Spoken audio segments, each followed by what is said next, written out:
làm gì thuê lót mình làm chủ này này chị tròn có cái gì đúng không mình chặt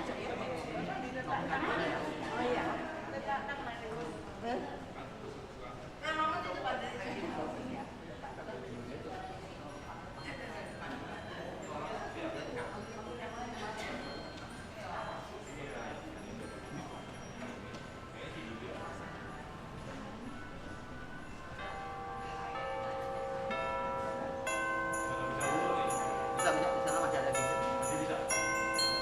Korban yang di sana aja, Pak. Iya, iya. Kalau misalnya masih bisa.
Selamat pagi Bapak Ibu saudara sekalian dikasih Tuhan.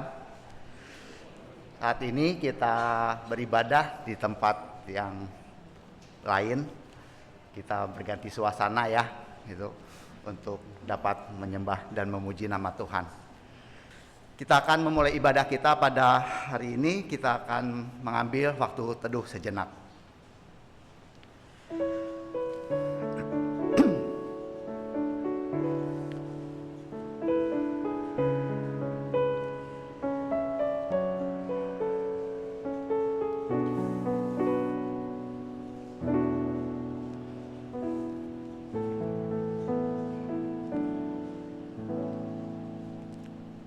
Bapak Ibu saudara sekalian diundang untuk bangkit berdiri. Kita akan menyanyikan sebuah lagu yang terambil dari KPPK nomor 86, Oh Datanglah Immanuel.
Bait yang ketiga.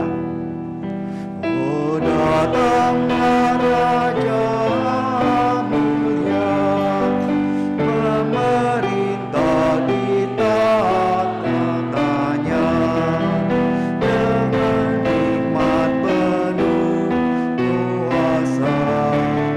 Umatku turut perintahnya, bersoraklah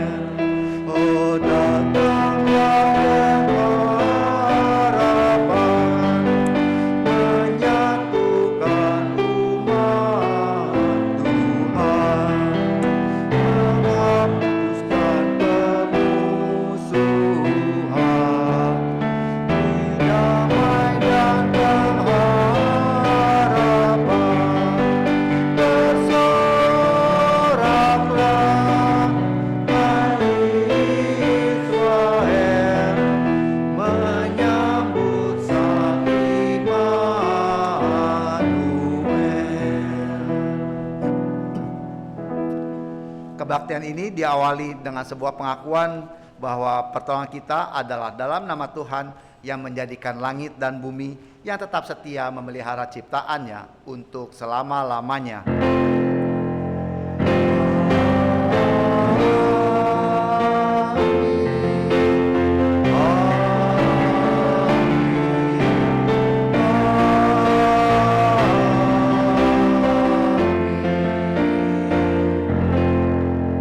Kasih karunia dan damai sejahtera dari Allah Bapa kita dan dari Tuhan Yesus Kristus menyertai saudara sekalian. Tuhan besertamu. Silakan duduk kembali. Nas pembuka pada hari ini terambil dari kitab Matius pasal yang pertama, ayatnya yang ke-21 sampai yang 23 yang berbunyi demikian. Ia akan melahirkan anak laki-laki dan engkau akan menamakan dia Yesus, karena dialah yang akan menyelamatkan umatnya dari dosa mereka. Hal itu terjadi supaya genaplah yang difirmankan Tuhan oleh Nabi. Sesungguhnya anak darah itu akan mengandung dan melahirkan seorang anak laki-laki, dan mereka akan menamakan dia Immanuel, yang berarti Allah menyertai kita. Kita akan menyanyikan sebuah lagu yang akan mengantarkan dalam doa pengakuan dosa kita, terambil dari KPPK nomor 94 di dalam palungan.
Mari kita sama-sama berdoa. Tuhan Allah kami, Bapa kami yang di sorga, kembali kami datang menghadap kehadirat-Mu dengan merendahkan diri hati kami, mengakui segala kesalahan dan dosa yang telah kami perbuat. Betapa banyak kali kami melukai hati saudara keluarga atau teman kami. Terlebih kami membuat Engkau bersedih dan terluka. Engkau mengetahui kedalaman hati setiap pikiran kami ya Tuhan. Tidak dapat kami menyembunyikan segala perbuatan dan pikiran kami itu. Kami memohon belas kasihan-Mu. Ampunilah kami ya Tuhan. Kami mohon pula agar Engkau melayakkan kami kembali untuk dapat menjadi anak-Mu. Ajarkan kami untuk senantiasa mengasihi sesama kami dan menuruti segala perintah-Mu. Terima kasih Tuhan. Di dalam nama Yesus Kristus kami alaskan doa kami. Amin. Jemaat diundang untuk bangkit berdiri. Sebagai umat yang sudah ditebus dan diampuni, kita menerima berita anugerah sebagai petunjuk hidup baru kita yang terambil dari Kitab Para Rasul pasal yang keempat ayat yang ke-12 yang berbunyi demikian. Dan keselamatan tidak ada di dalam siapapun juga selain di dalam Dia. Sebab di bawah kolong langit ini tidak ada nama lain yang diberikan kepada manusia yang olehnya kita dapat diselamatkan. Demikianlah berita anugerah dari Tuhan. Jemaat dipersilakan untuk saling memberikan salam damai, saling mengatakan damai Tuhan besertamu. Damai Tuhan besertamu. Kembali kita akan menyanyikan sebuah pujian yang terambil dari KPPK nomor 91, Dengar Malak Memuji. Dan pada bait yang ketiga dipersilakan paduan suara untuk dapat mempersiapkan diri.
Kita akan mendengarkan sebuah pujian yang disampaikan oleh paduan suara Usia Indah.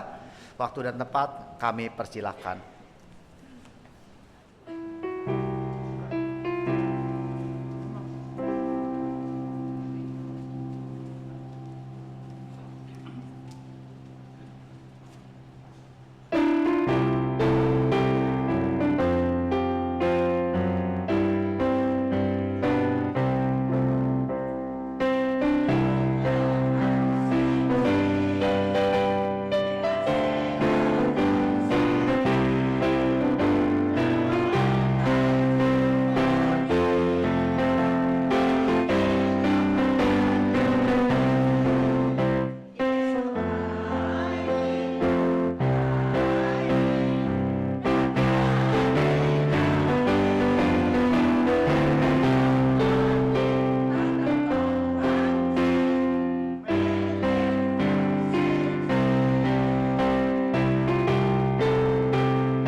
Sebelum kita mendengarkan pemberitaan firman Tuhan pada pagi hari ini, mari kita akan berdoa untuk mempersiapkan hati kita untuk mendengar firman Tuhan itu. Bapa Surgawi, kami bersyukur buat kesempatan yang Tuhan berikan bagi setiap kami, umat-Mu pada pagi ini. Ketika kami sudah memasuki Minggu Advent yang keempat, kami bersyukur kami masih mendapat kesempatan itu untuk beribadah kepada Engkau. Tuhan, sesaat lagi kami mau mendengar apa yang mau Tuhan katakan kepada kami sebagai umat-Mu melalui pemberitaan firman. Berbicaralah kepada kami Bapa, kami telah siap untuk mendengarkannya. Roh Kudus tolong kami, berikan kami pencerahan sehingga kami bisa mengerti apa yang kami dengar, dan firman itu pun menjadi berkat dalam hidup kami, dan firman itu pun kami hidupi dalam hidup kami. Urapi untuk hamba-Mu yang akan menyampaikan firman-Mu pada pagi ini, dengan segala keterbatasan yang dia miliki, tetapi Roh Kudus akan memperlengkapinya. Terima kasih Bapa, di dalam nama-Mu Tuhan Yesus kami berdoa dan bersyukur. Amin. Kita akan membuka bersama-sama Alkitab kita dari Injil Yohanes pasal yang ketiga. Injil Yohanes pasal yang ketiga ayat 16 sampai ayat yang ke-18 saya akan membacakan untuk kita mendengarkannya bersama-sama. Injil Yohanes pasal yang ketiga ayat 16 sampai ayat yang ke-18 berkata demikian. Karena begitu besar kasih Allah akan dunia ini, sehingga ia telah mengaruniakan anaknya yang tunggal, supaya setiap orang yang percaya kepadanya tidak binasa, melainkan beroleh hidup yang kekal. Sebab Allah mengutus anaknya ke dalam dunia bukan untuk menghakimi dunia, melainkan untuk menyelamatkannya oleh Dia. Barang siapa percaya kepadanya, ia tidak akan dihukum. Barang siapa tidak percaya, ia telah berada di bawah hukuman, sebab ia tidak percaya dalam nama Anak Tunggal Allah. Demikianlah firman Tuhan yang berbahagia kita yang membaca, merenungkan, dan yang melakukan firman itu dalam hidup kita. Maranatha. Maranatha. Maranatha, Maranatha.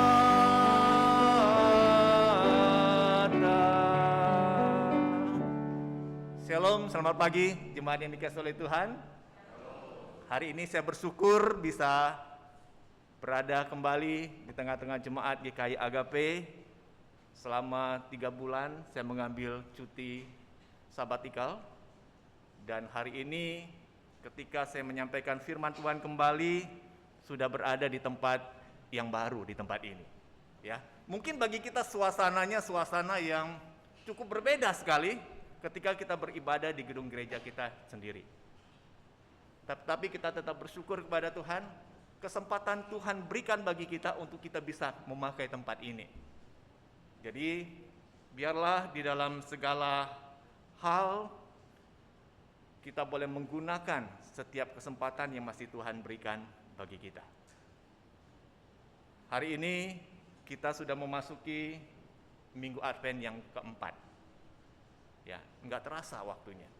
Minggu demi minggu kita lewati, kita lalui, dan sekarang sudah masuk Minggu Advent yang keempat itu. Minggu depan kita akan merayakan Natal, kelahiran Tuhan Yesus Kristus ke tengah-tengah dunia ini. Dan pada pagi hari ini firman Tuhan yang akan disampaikan di Minggu Advent yang keempat bicara tentang kasih Allah yang mewujudkan dalam Yesus Sang Immanuel. Banyak orang mudah sekali terlena terhadap kalimat-kalimat cinta yang diucapkan oleh seseorang kepada dirinya. Bahkan dia rela menyerahkan segala sesuatu yang dia punyai untuk diberikan kepada orang yang mengobrol cinta itu. Di sini saya lihat banyak anak-anak muda yang ikut ibadah. Seringkali seorang muda itu gampang sekali dia terlena, terbawa, terhanyut oleh karena kata-kata indah, kata-kata cinta yang diucapkan oleh kekasihnya. Saya pernah ketemu dengan seorang wanita, dia menangis terseduh-seduh. Saya tanya, kenapa engkau menangis? Karena dia yang sudah selama ini aku percaya, aku cintai, dengan kata-kata yang dia ungkapkan, janji-janji manis yang diungkapkan kepadaku. Aku sudah memberikan segala sesuatu kepada dia. Bahkan yang paling berharga dalam hidupku aku telah serahkan kepada dia. Tapi sekarang apa yang dia lakukan kepadaku? dia sudah meninggalkan aku. Dia pergi beralih kepada wanita lain. Sekarang kamu dapat apa? Saya harus menanggung segala hal yang telah dia lakukan kepadaku. Dia sudah melakukan sesuatu tindakan yang seharusnya tidak boleh dilakukan sebelum dia menginjak memasuki jenjang pernikahan. Tapi dia terlena oleh kata-kata seperti itu.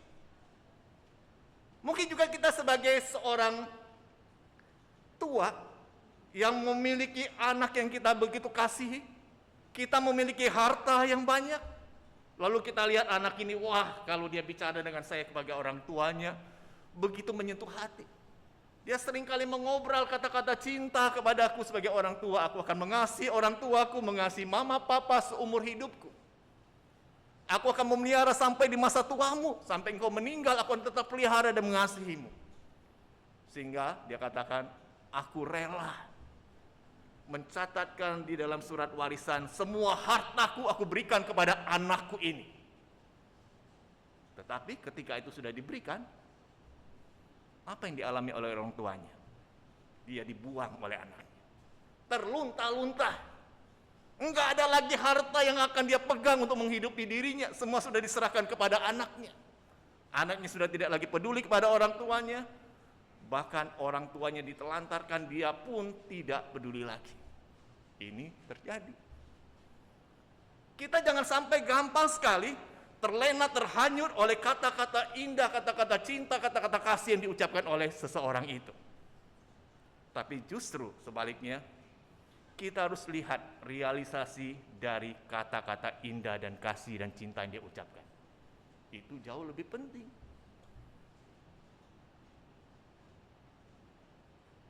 Bicara tentang kasih, sesuatu yang sifatnya abstrak. Kasih itu abstrak. Contohnya misalnya seorang suami katakan, istriku aku mengasihi engkau. Bisa nggak kita lihat dia ucapkan kata kasih itu, aku mengasihi engkau? Nggak bisa. Kita cuma bisa dengar. Jangan kita terlena ketika dia katakan, aku mengasihimu, aku mencintaimu, istriku. Tapi kasih itu, cinta itu harus diwujudkan. Baru kita bisa lihat betul nggak dia mengasihi dan mencintai kita.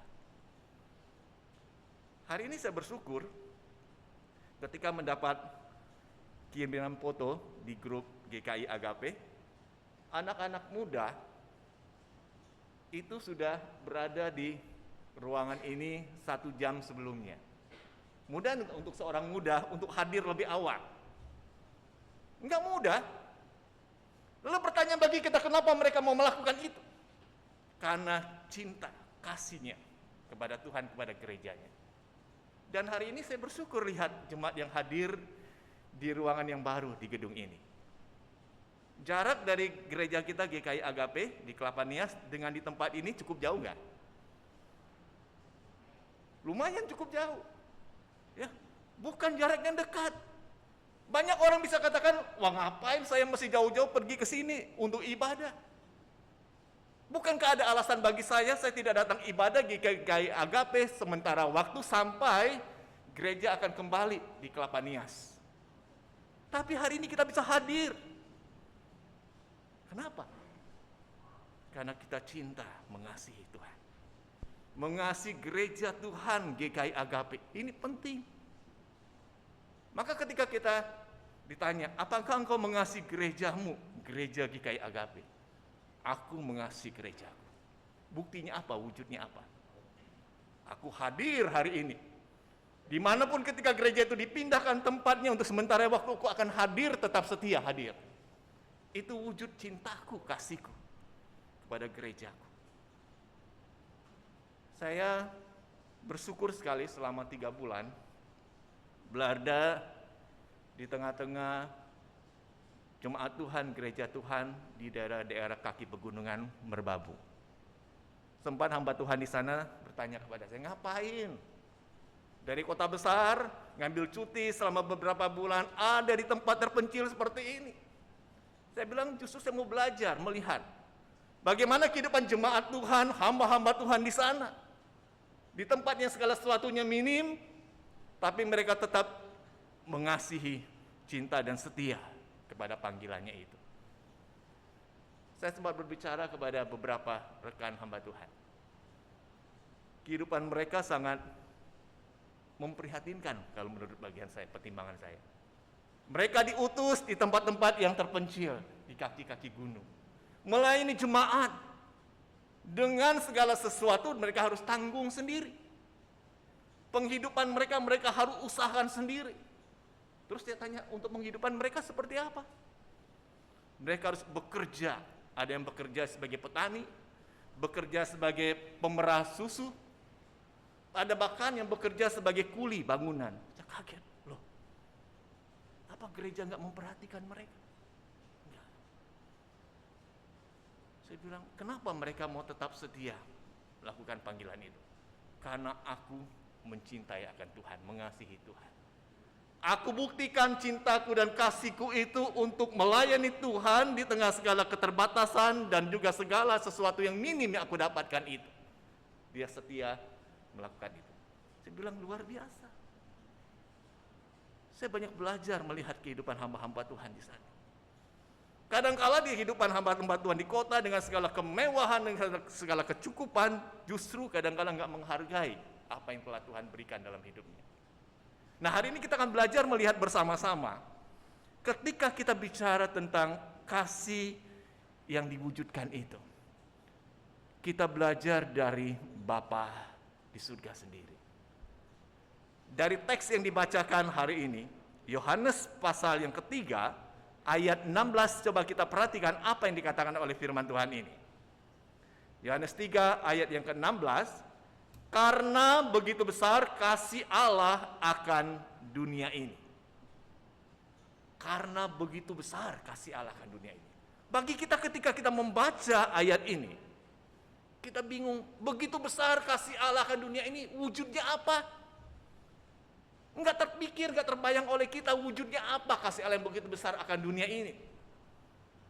Sama seperti beberapa hal yang saya katakan tadi, ketika seorang suami katakan, aku mengasihi, mencintai istriku, wujudnya apa?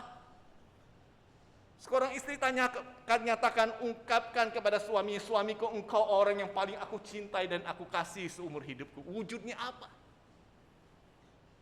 Nah, firman Tuhan catat, karena begitu besar kasih Allah akan dunia ini, wujudnya seperti apa kasih Allah yang besar itu? Diberitahukan bagaimana cara Bapa mewujudkan kasih yang terbesar itu, kasih yang besar itu.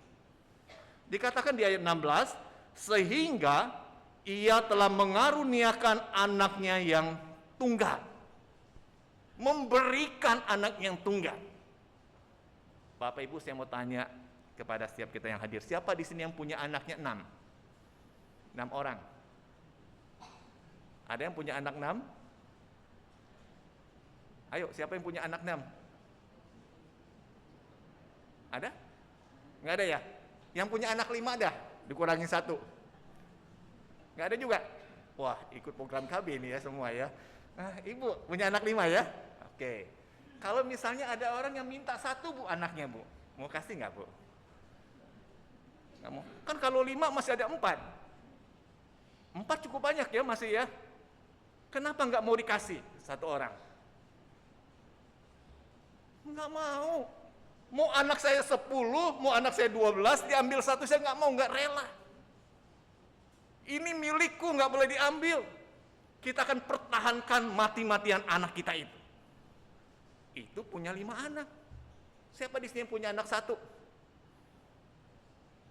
Anak tunggal. Oke. Kalau cuma anak 1, diminta orang mau kasih nggak Ibu Christine? Wah, apalagi 1. Kalau diambil saya nggak punya lagi anak itu, aduh betapa kehilangannya saya. Nah, kita bisa bayangkan. Jadi karena begitu besar kasih Allah akan dunia ini, sehingga dia mengaruniakan anaknya yang tunggal, satu-satunya. Lalu kita tanya lagi, kalau misalnya saya rela, orang datang kepada Ibu Christine, saya mau ya ambil sementara ada anak Ibu Christine, saya akan sekolahkan ke Amerika, saya akan biayai segala sesuatu untuk kehidupan di sana. Mau nggak Ibu Christine? Tetap nggak mau. Amerika loh,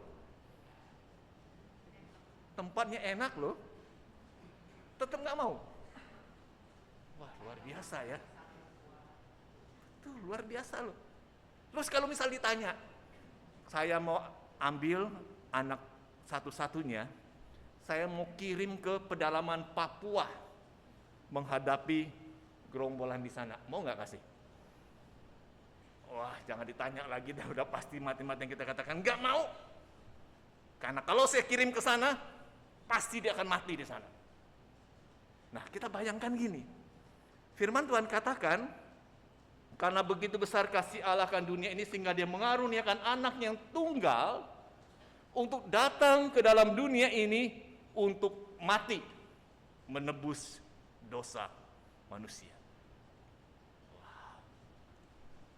Dia datang ke dunia untuk mati. Kita bisa bayangkan betapa menyakitkannya itu. Tapi Bapa rela lakukan itu. Sehingga waktu kita mengingat kembali peristiwa Natal, ketika Yesus diberikan lahir ke tengah dunia ini, dengan penuh kesederhanaan. Dia dilahirkan di tempat yang sederhana. Dia dikunjungi oleh orang yang pertama yang sederhana, para gembala. Bahkan ketika dia dilahirkan pun gak ada tempat untuk menampung kelahirannya. Ketika dia berkarya di tengah dunia ini, berkarya dalam penuh dengan segala kesederhanaan itu. Bahkan ketika dia mati pun, dia mati di tempat yang paling hina. Banyak orang katakan, kalau saya hidup sederhana, hidup miskin gak apa-apa deh, tapi jangan waktu saya mati, hormati sedikit dong saya. Ya, perlakukan saya yang terhormat dong waktu saya mati. Tapi Yesus, sejak dia lahir, sejak dia berkarya, bahkan sejak dia harus mati dengan cara yang sangat hina, disalibkan. Itu Yesus rela lakukan semua. Nah, apa yang dicatat dalam Injil Yohanes ini sesuai dengan berita yang disampaikan oleh malaikat Tuhan kepada Maria, yang dicatat kisahnya di dalam Injil Matius 1 ayat 21 sampai 22. Coba kita perhatikan yang menjadi nas yang tadi dibacakan dalam nas pendahuluan. Coba kita lihat apa yang disampaikan oleh malaikat ini kepada Maria tentang kelahiran Yesus Kristus. Ia akan melahirkan anak laki-laki dan engkau akan menamakan dia Yesus, karena dialah yang akan menyelamatkan umatnya dari dosa mereka. Hal itu terjadi supaya genaplah yang difirmankan Tuhan oleh Nabi. Itu sudah dinubuatkan. Tuhan memberikan Yesus lahir, Sang Immanuel itu untuk menjadi penebusan bagi umat manusia. Pertanyaan yang kedua bagi kita, mengapa harus Yesus yang dianugerahkan? Kok enggak yang lain? Kan Allah itu maha kuasa, maha besar. Mengapa harus Yesus yang dianugerahkan? Kok enggak yang lain? Ini pertanyaan bagi kita, kenapa harus Yesus? Nah, kembali kita melihat apa yang dilakukan oleh umat Tuhan di zaman Perjanjian Lama. Ketika seorang itu berdosa, dia harus membawa korban untuk penghapusan dosanya. Dengan membawa hewan yang tanpa cacat celah. Enggak boleh ada celah sedikit pun pada hewan yang akan dikorbankan supaya itu diperkenan di hadapan Tuhan. Jadi ketika kita bicara tentang penebusan dosa, apakah bisa digantikan selain Yesus untuk menebus dosa manusia? Gak ada. Bahkan di dalam Kisah Para Rasul pasal 4 ayat 12 disebutkan di sana.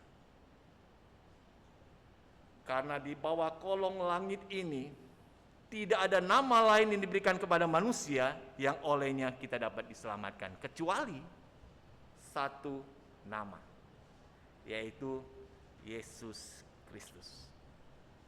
Hanya dialah satu-satunya yang diperkenan oleh Allah. Sehingga Yesus yang diutus untuk mati menebus dosa manusia. Jadi kita bersyukur sebetulnya sebagai umat Allah, kita mendapatkan anugerah itu ketika kita percaya kepada anak tunggal Allah itu. Terus hal yang ketiga kita akan memperhatikan apa yang seharusnya menjadi respon manusia atas perwujudan kasih Allah yang besar ini. Allah sudah mewujudkan kasih yang besar, kasih yang bahkan terbesar buat manusia di tengah-tengah dunia ini. Apa yang menjadi respon kita atas perwujudan kasih Allah itu? Coba kita kembali melihat di dalam Yohanes pasal 3 ini. Dikatakan, karena begitu besar kasih Allah akan dunia ini, sehingga ia telah mengaruniakan anaknya yang tunggal, supaya setiap orang yang percaya kepadanya tidak binasa, melainkan beroleh hidup yang kekal. Orang harus percaya kepada perwujudan kasih Allah. Itu harusnya menjadi respon manusia.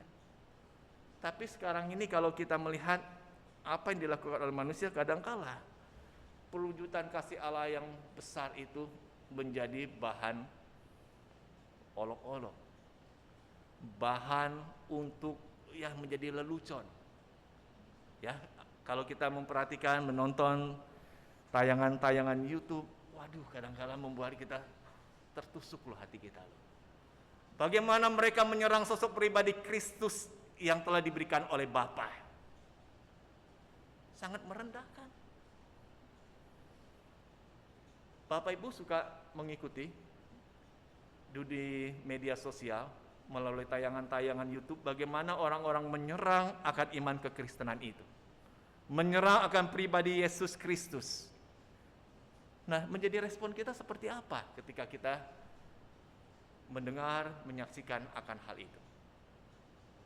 Lalu kecut hati, kita katakan, ya saya jadi minder dengan iman saya. Apa lalu kita tinggalkan iman percaya kita kepada Kristus, beralih kepada keyakinan yang lain? Seperti itu?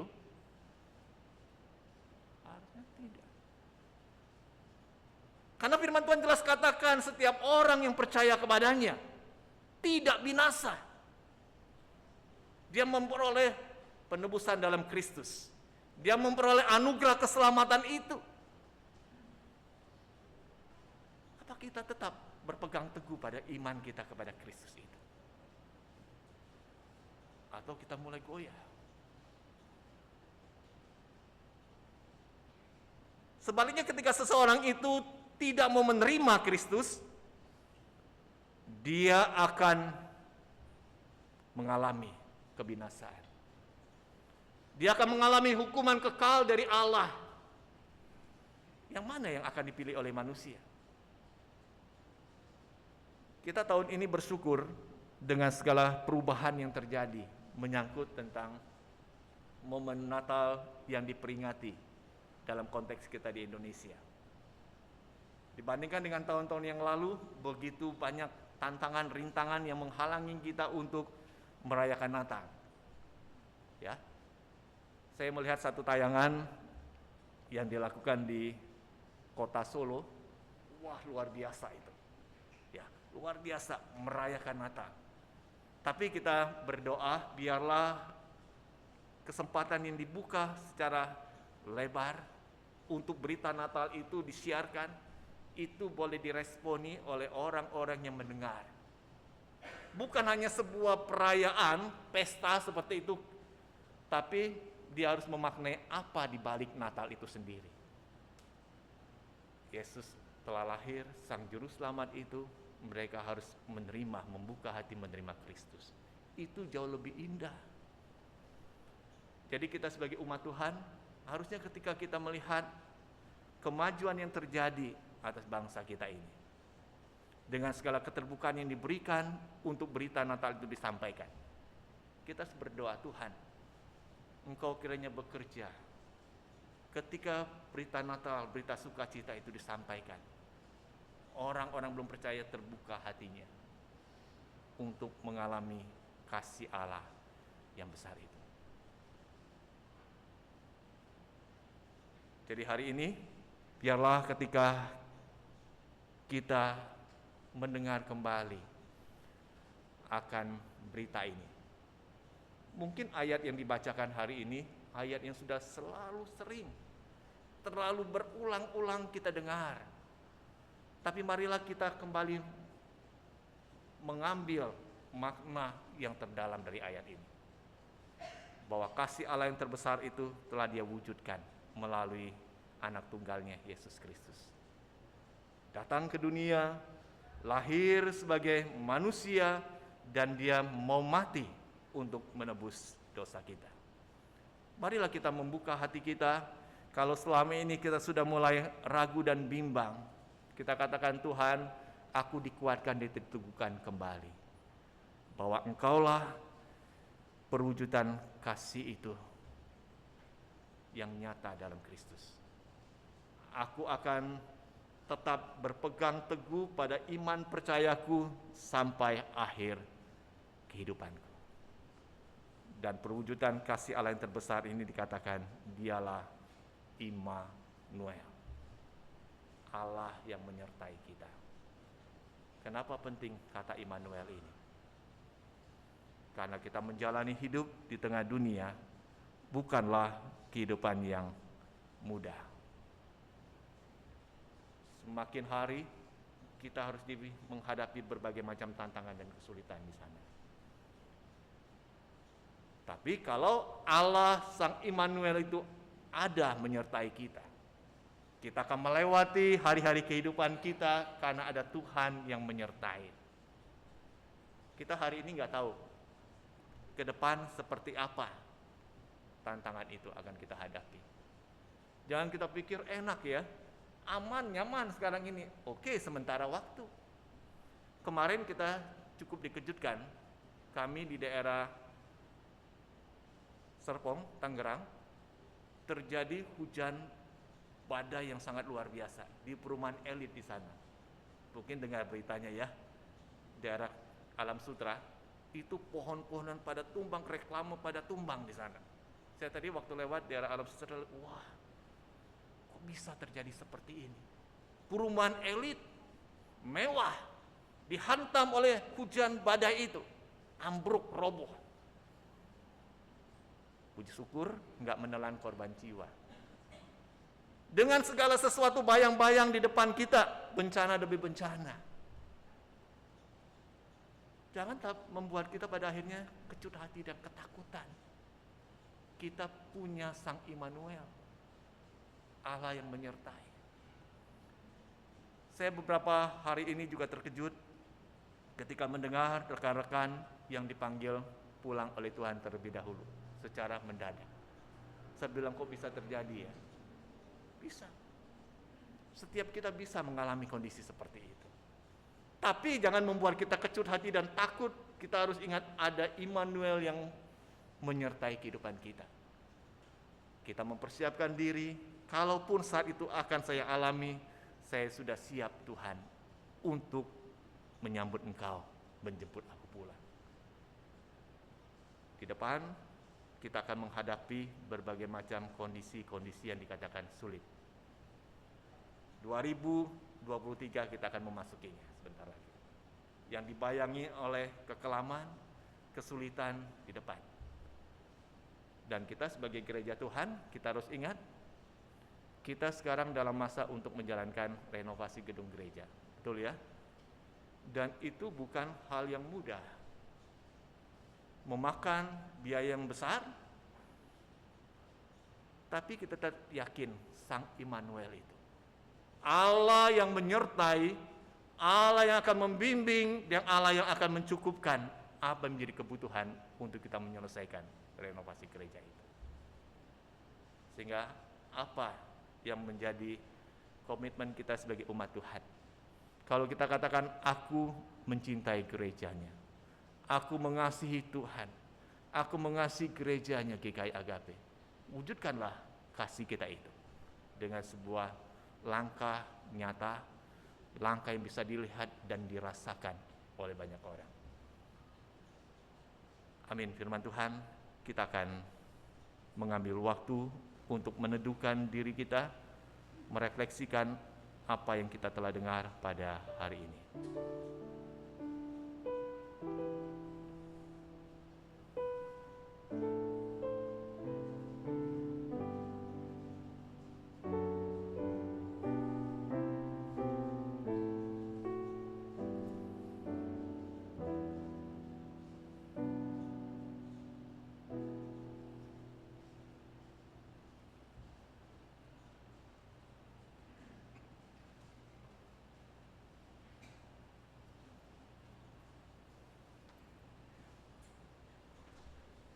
Saya undang bangkit berdiri. Marilah kita bersama dengan umat Allah di masa lalu, masa kini, dan masa depan mengingat janji baptis kita seturut dengan pengakuan iman rasuli yang berbunyi demikian. Aku percaya kepada Allah, Bapa yang Maha Kuasa, Khalid langit dan bumi, dan kepada Yesus Kristus, Anak yang tunggal Tuhan kita, yang dikandung daripada Roh Kudus, lahir dari anak darah Maria, yang menderita sengsara di bawah pemerintahan Pontius Pilatus, disalibkan, mati, dan dikuburkan, turun ke dalam kerajaan maut.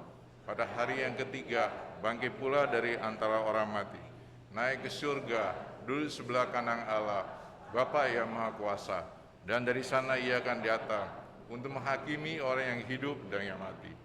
Aku percaya kepada Roh Kudus, Gereja yang kudus dan am, persekutuan orang kudus, pengampunan dosa, kebangkitan orang mati, dan hidup yang kekal. Amin. Silakan duduk.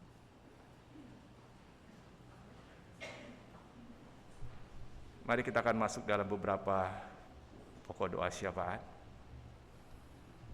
Bapa, kami bersyukur untuk apa yang boleh kami dengar melalui firman-Mu hari ini. Kasih Bapa yang besar itu telah diwujud nyatakan ketika Engkau mengaruniakan anak tunggal-Mu untuk datang ke tengah-tengah dunia ini, untuk mati menebus kami manusia berdosa. Bapa, kasih-Mu itu sungguh nyata, dialami dan dirasakan dan dinikmati oleh manusia. Dan kami orang-orang yang telah mengalami menerima kasih itu sendiri, dengan kami percaya kepada Kristus, biarlah kami boleh mewujud nyatakan kasih kami itu sendiri lewat tindakan yang nyata. Tuhan, ketika kami berinteraksi dengan sesama kami, perintah firman-Mu untuk kami saling mengasihi satu dengan yang lain. Biarlah itu bukan hanya kata-kata indah, kata-kata retorika yang kami ucapkan, tetapi itu boleh kami wujud nyatakan melalui tindakan nyata bagi sesama kami. Tolong kami Bapa dalam hidup kami berumah tangga, dalam kami membina hubungan suami istri, biarlah kasih kami itu nyata melalui tindakan kami yang bisa dirasakan dan dialami oleh pasangan hidup kami. Ketika kami menyatakan bahwa kami mengasihi orang tua kami, bolehlah itu juga kami nyatakan melalui tindakan nyata, perbuatan yang boleh dirasakan, dialami oleh orang tua kami itu. Ketika kami juga menyatakan bahwa kami mengasihi, mencintai akan gereja-Mu GKI Agape, itu bukan hanya kata-kata retorika, tapi kami wujud nyatakan melalui tindakan kami. Kami setia untuk kami berbagian dalam gereja-Mu ini, untuk kami setia beribadah bersama-sama, bersekutu bersama-sama, untuk kami saling bahu-membahu, mendukung apa yang menjadi kebutuhan dalam hidup kami bergereja. Tuhan, kami bersyukur jikalau hari ini kami boleh menempati tempat ibadah yang baru di Sekolah Penabur Internasional di tempat ini.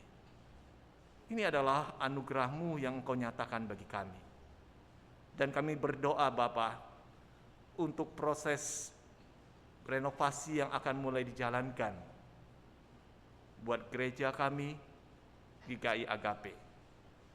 Tuhan menolong untuk segala hal yang kami butuhkan dalam proses renovasi ini. Bukanlah pendanaan yang dalam jumlah kecil, tapi besar. Dalam situasi seperti sekarang ini kadang-kali membuat kami kecut hati, tapi kami bersyukur kami memiliki Allah Sang Immanuel itu.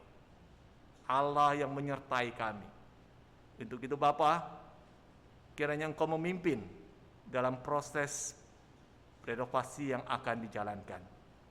Boleh berjalan dengan baik dan segala pendanaan yang dibutuhkan boleh tercukupi karena kami semua mau memikul tanggung jawab membagi berkat itu yang berasal dari Tuhan asalnya. Tuhan, kami juga berdoa buat jemaat yang hari ini hadir dengan pergumulan hidup yang sedang mereka alami. Bergumul karena kelemahan tubuh, sakit yang sedang diderita. Untuk orang-orang mereka kasihi yang hari ini pun tidak bisa hadir karena harus beristirahat di rumah ataupun dirawat di rumah sakit. Tuhan, nyatakanlah akan kuasa mujizat-Mu itu menjamah mereka sehingga kesembuhan itu boleh mereka alami. Dalam hidup kami berumah tangga, Tuhan juga kiranya yang akan memulihkan ketika hubungan itu sudah tidak lagi harmonis. Dalam usaha pekerjaan kami pun kami berdoa, Engkau Allah sumber segala berkat dan pertolongan. Engkau kiranya tolong kami sehingga usaha dan pekerjaan kami jalankan itu diberkati oleh Engkau dan kami boleh mengalami sungguh nyata akan pertolongan-Mu ketika kami menjalankan usaha itu. Kami juga berdoa Bapa untuk bangsa dan negara kami Indonesia. Di tengah segala ancaman bencana demi bencana di depan kami. Biarlah Engkau tolong pemerintah di dalam mengambil dan mengantisipasi setiap ancaman bencana itu. Dengan langkah-langkah yang tepat dan juga untuk pemulihan di beberapa daerah yang mengalami bencana gempa, baik di Cianjur dan sekitarnya ataupun letusan Gunung Semeru. Tuhan yang kiranya memberikan hikmat di dalam pemerintah pusat ataupun daerah di dalam mengambil langkah-langkah yang bijak untuk menolong para korban bencana itu. Juga kami serahkan agenda besar yang akan dijalankan atas bangsa kami. Pemilu untuk memilih presiden dan wakil presiden di tahun 2024 yang sekarang ini prosesnya sudah mulai berlangsung. Tuhan tolong segala sesuatunya boleh berjalan dengan baik. Dan kami boleh mendapatkan pada akhirnya pemimpin yang terbaik bagi bangsa ini yang akan memimpin sebagai presiden dan wakil presiden. Terima kasih Bapa. Inilah doa syafaat kami yang pada pagi ini telah kami sampaikan di hadapan-Mu dan kami meyakini apa yang kami sampaikan dan kami doakan Tuhan telah mendengarnya. Dan pada akhirnya kami akan menyempurnakan apa yang telah kami doakan dengan doa yang Yesus telah ajarkan bagi kami. Bapa kami yang di surga, dikuduskanlah nama-Mu, datanglah kerajaan-Mu, jadilah kehendak-Mu di bumi seperti surga. Berikanlah kami pada hari ini makanan kami yang secukupnya, dan ampunilah kami akan kesalahan kami, seperti kami juga mengampuni orang yang bersalah kepada kami. Dan janganlah membawa kami ke dalam pencobaan, tetapi lepaskanlah kami daripada yang jahat. Karena Engkau yang punya kerajaan dan kuasa dan kemuliaan sampai selama-lamanya. Amin.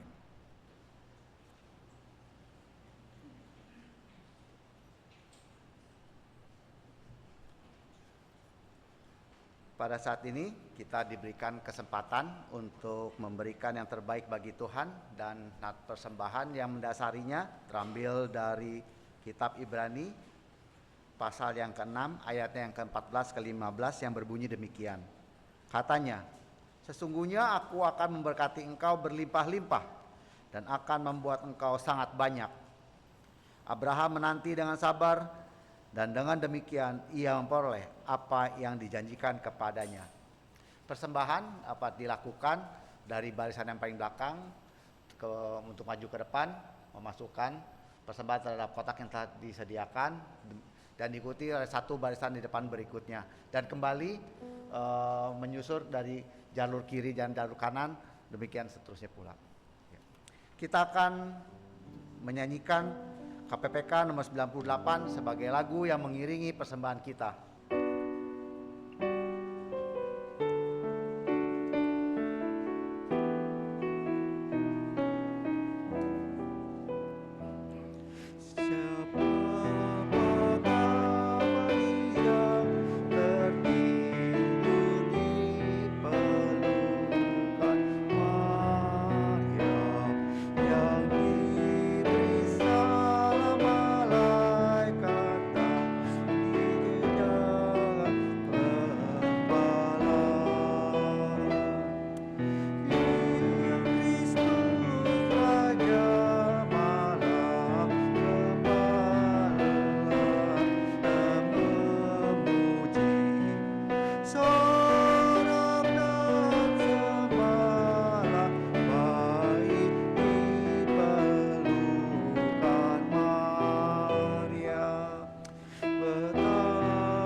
Musik saja.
Jemaat diundang untuk bangkit berdiri. Kita akan menyanyikan bait yang ketiga.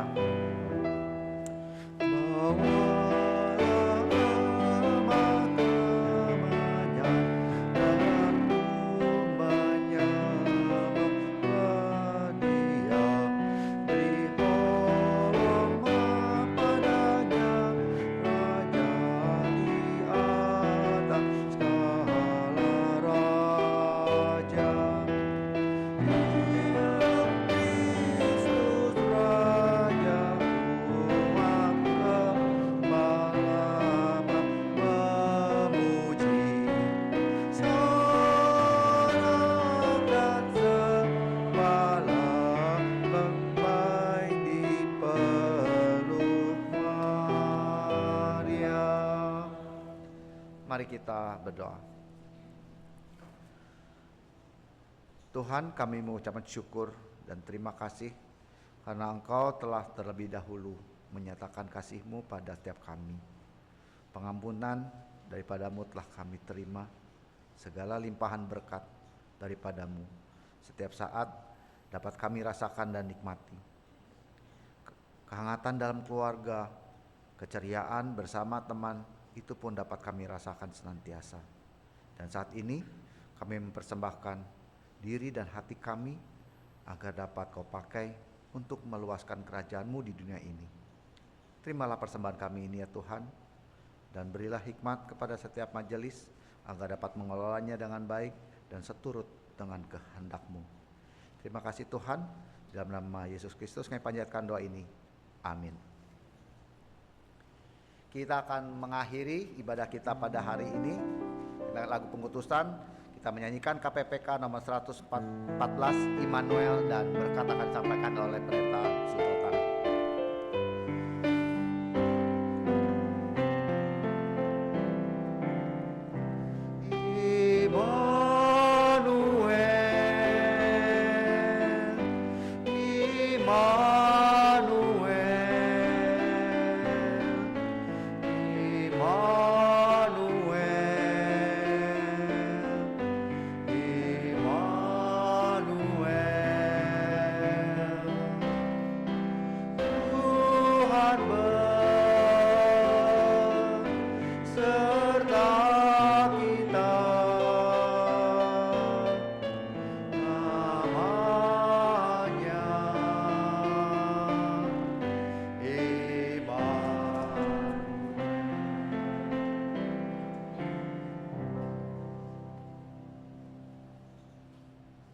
Jemaat yang dikasihi oleh Tuhan Yesus Kristus, pulanglah dan lakukanlah firman Tuhan yang telah diberitakan pada hari ini.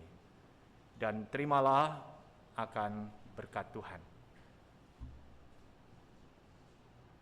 Tuhan memberkati engkau dan melindungi engkau.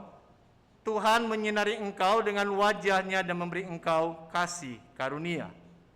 Tuhan menghadapkan wajah-Nya kepadamu dan memberi engkau damai sejahtera. Amin. Maranatha, Maranatha, Maranatha, Maranatha, Maranatha. Amin.